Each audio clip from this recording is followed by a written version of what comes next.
Hello there, welcome to episode 80 of Never Mind the Bullens. It's your bite-sized Everton podcast and vodcast. I'm Mike Peters. Merry Christmas, Happy New Year. Now I've said all that, I can take the Everton Christmas hat off for the vodcast listener. For the podcast listener, this is meaningless, but I did find it while I was putting away some programmes the other night in my little archive. So I'm not feeling very merry, so I don't really want to wear that hat, to be quite honest with you, having suffered the Brighton game. I was going to come on with a bit of, classic Everton humour and say, well, hey, there we are, unbeaten over Christmas. Last time that's happened was many a long moon ago. But I'm not feeling very jolly, having watched the Everton-Brighton game yesterday and having been there and listened to the atmosphere as well throughout the course of the match, and the frustration and the rancour that came particularly later on in the game. There's a lot to unpack because we're at a bit of a I wouldn't say crisis point, but we're at a particularly tricky crossroads in terms of Rafa Benitez's tenure. Although I think his job's secure because we're signing players that he wants. Players are being let go. Marcel Brandt's departure is obviously giving him more power. But in terms of his relationship with the fans and consequently the club's relationship with the fans, that is at a particularly critical juncture right now. So we need to get into that a little bit. Firstly, the game itself, we'll discuss the new signings in a jiff, but you're thinking, right, well, actually, the fact that we had a couple of postponements, obviously, over the festive period, we haven't played a game for 17 days, we should have played into our hands, really, insofar as getting players fit, allowing us to get new players in before those games are played. Victor Myelenko will be available for the game against Leicester a week on Tuesday. Nathan Patterson probably the same if that deal goes through as it's expected to do. So we'll have two new fullbacks in the squad. Potentially, who knows, Richarlison may be fit, we don't know. Dominic Calvert-Lewin will have another week's training, probably the whole game as well. He'll get some minutes in that. So it all helps us, certainly better than we would have been had we played that 3 days after the Chelsea game where we were really down to the bare bones. But it hasn't. It looks like, the excuses were coming thick and fast in the programme notes as far as I'm concerned, which amazingly, the programme, and I'm a subscriber to the programme as a little sidebar, and if you are a subscriber, I would buy it at the ground and decided, actually, this works out better and cheaper, so I'll subscribe to it, and I've had no end of trouble with it in the last couple of years. It was very useful during lockdown when we couldn't get to the games and programmes would turn up in your door. It's like, it's a good way of keeping my collection going. But now we're back at the games. I don't think I've had, before the Brighton game, I don't think a programme had turned up at any point this season for any match on time, i.e. on the day of the game. In fact, the Arsenal programme turned up 10 days late. I have complained so many times about this to them. It's unbelievable. But nonetheless, the Brighton programme turned up on New Year's Eve, so I was able to sit and have a read of it. At least the notes from Rafael Benitez, Seamus Coleman and Denise Barrett-Baxendale as well. And the notes from Rafael Benitez focused on the fact that obviously, we couldn't train as we wanted to because people have been in and out with COVID and we didn't know we were going to have games, and we've been able to do single days and having to plan a day in advance instead of planning a week, worth of sessions, blah, blah, blah. Now, I fully accept that, and that is a little bit of mitigation, but it still doesn't excuse the completely lacklustre and soporific performance that we saw at Goodison on Sunday. It was just so lackadaisical. I'd say we haven't played for 17 days. It felt like we hadn't played for 17 years looking at them. They were so off the pace. It's like they'd just been brought out of cryogenic storage. And it started from straight away. The two goals, if you happen to have missed the Crystal Palace game a fortnight ago, when was that now? The 12th of December, seems like eons ago now, 3 weeks ago, then the second goal from Dan Burn is a carbon copy of the second goal against Palace, where everybody's been sucked to the front post and nobody's bothered to mark the back post, and Dan Burn's there, he's about 9 foot tall. He could have been little Jimmy Cranky and he's still been unmarked and headed it in because the marking was that non-existent. I'm thinking the same problems are occurring week after week here, and nothing seems to be being done, and the manager seems to be absolving himself of blame and saying, well, it's a lack of focus from the players and it's this and that, and it's like, hang on, you're either all in this together or you're not. You know, there's got to be an element of collective responsibility here. Yes, the players are responsible when they go onto the pitch, but equally, you as the manager are responsible for the tactics, and we've seen it now that if a player questions Rafa Benitez's tactics, they're persona non grata. Luca Dean is absolutely that. Now, my argument with Luca Dean, and this speaks back to the team selection yesterday, which was just plain wrong from the get-go. Playing 5 defenders at home. I commented, I don't know the last time John Joe Kenny played at Goodison Park. I think it was under Marco Silva, but somebody can feel free to correct me on that one. But it's that long ago, I can't remember it. And he's running round like really a Sunday morning pub footballer. I mean, he did create the second goal in terms of he put the cross in for Anthony Gordon, and we'll get to him in a bit as well. But he just, I cannot understand the logic when you are desperately searching for form and you need points. You haven't played for 2.5 weeks. You've got a fully fit left back, a French international who's been, although he's been poor this season, and I've said that on this podcast before now. You leave him on the bench because you've had a spat with him, because he's questioned your tactics, which to me says he actually cares about the club, about the team, about wanting to win. That's a good thing. You know, if you don't like it, you don't like being questioned, fair enough. He's dropped in for a game. He hasn't now. He's dropped in for what, 3, 4 on the spin? And he's now saying, well, hang on, no, instead of, it's just outright stubbornness and arrogance that I'm not going to play you, I'm going to play your 33-year-old right back who's on the wane, your club captain, as a left back where he's never played and has no sort of rapport, therefore, with Anthony Gordon, and then play John Joe Kenny at right back as well, to play 2 right backs. I mean, he's not Dennis Irwin, he's not a right-footed left back, Seamus Coleman, you know, and it just absolutely baffles me. And unfortunately, when you make decisions like that, you're setting yourself up as a manager for a fall. I'll have to break off here for a minute because the cat's here. Hang on. Nice little interlude. There you go. If you're the vodcast listener, you get to see Ted, my emotional support cat. He obviously knows I'm on a rant. Well then. But yeah, here he is. Right. There's young Ted. Right. So,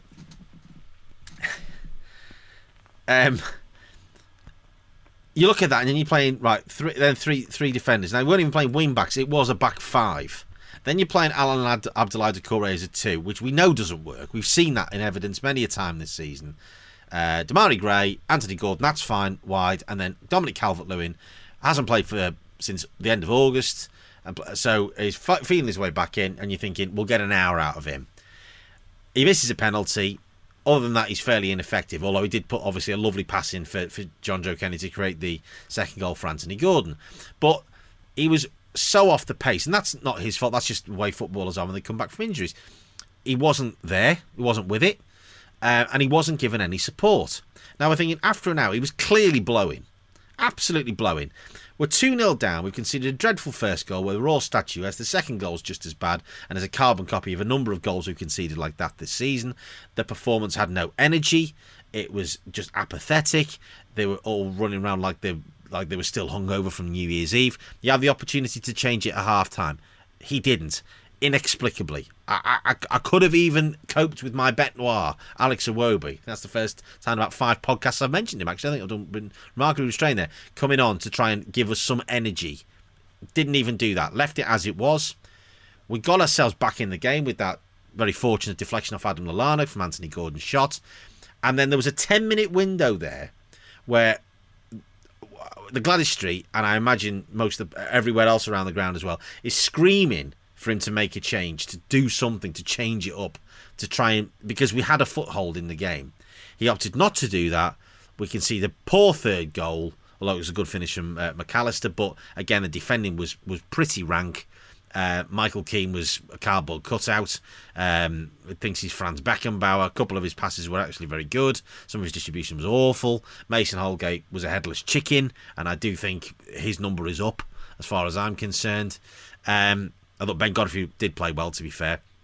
But you had the opportunity to change it. Go to 4 at the back. You're still 2-1 down. You're still playing 5 defenders at home against Brighton.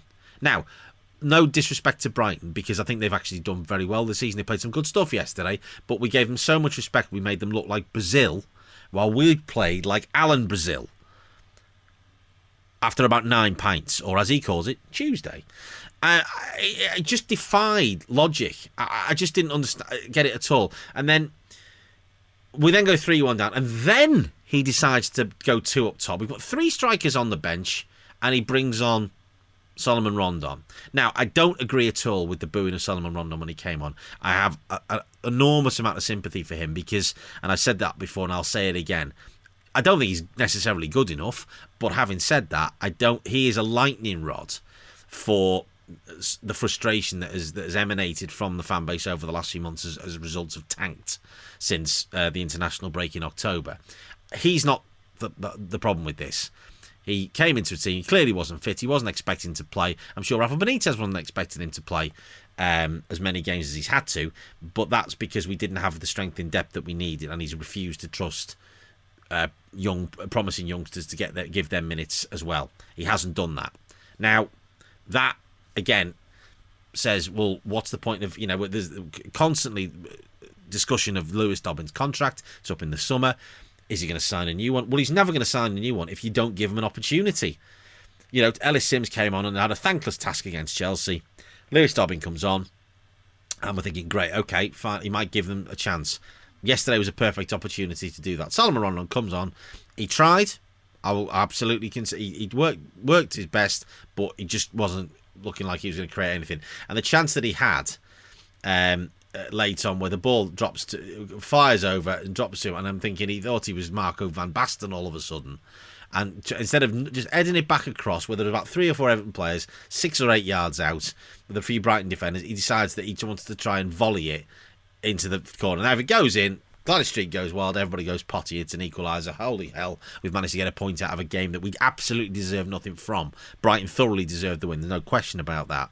But instead, he tries to smash it and it goes flying into the Gladys Street.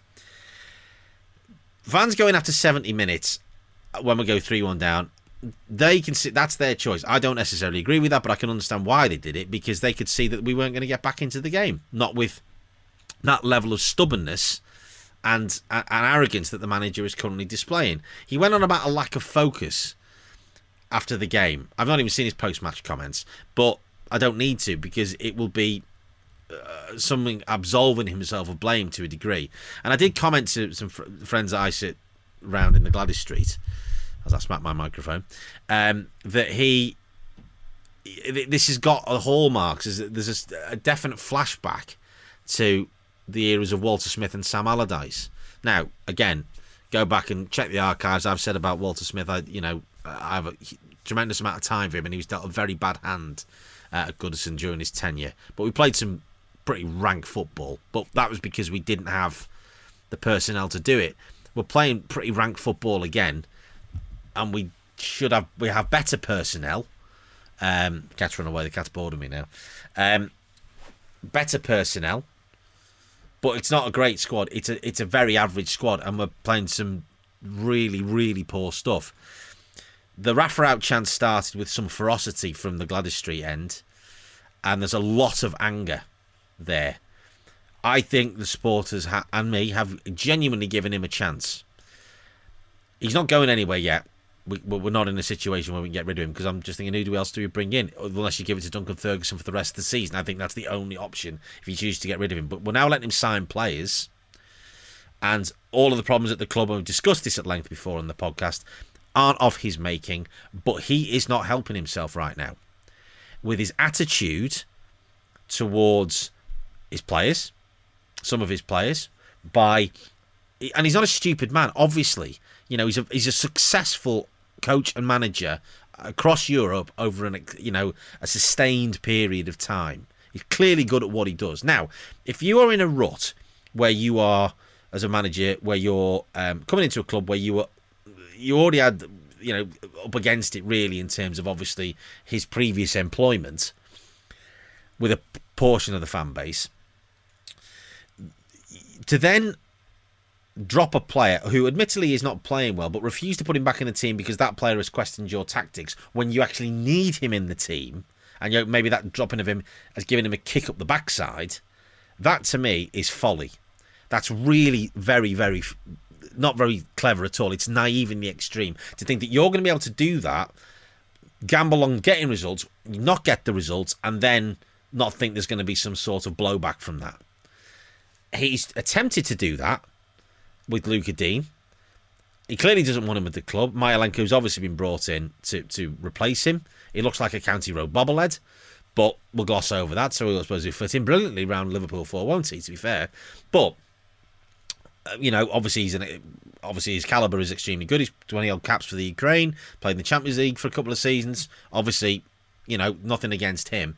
But you go against, and the response that Luca Dean got when he was warming up as he was going down the touchline in front of the family enclosure after 40 minutes, he got a standing ovation from most people in the Gladys Street, including myself, in terms of, because he's popular. Now, you upset one of the players that's most popular with the fans and get them offside about that as well as the results. You're asking for trouble. You're inviting trouble onto yourself. Then we have, the social media Twitterati have gone bananas. His great comical ally in this, Guillem Balaguer, who seems to be, the Spaniard that must be on the telly to discuss Spanish football. He seems to be the world's leading expert. But he's Rafa Benitez's great advocate. And he's going on saying, well, we think Everton fans are be careful what you wish for, kind of lads. And we've heard this before. We heard this with Sam Allardyce, and I had people who are Everton fans who don't go to the games and have to watch it. Ditto here, saying, be careful what you wish for. He's done a good job. He's got you to 8. And I'm thinking, we're all guilty of that. I can think of Tony Pulis as an example. When he was at West Brom and when he was at Stoke and going, well, why are you getting rid of him? He's keeping you there and all the rest of it. You're keeping you in the Premier League. But there's more to it than that. If you are a fan, a hard-working fan who puts your money where your mouth is and goes to the game and buys a season ticket, you do want to be entertained. You want to see some decent football. So you can completely understand if you've got to watch that rubbish 20 times a season or what have you, that you're going to get a bit miffed, even if you are finishing 14th or 15th or wherever you might be finishing, comfortably in mid-table. And the same applies to Everton. It's not a case of... It's about...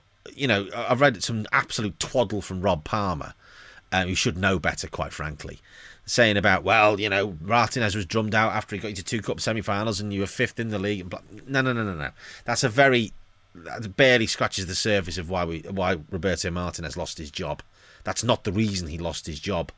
There was so many more underlying things. And he says the same again. Well, hang on, he's come in, blah, blah, blah, and this and that. Be careful what you wish for. You get rid of him. Oh, no. You should just be happy with what you're getting.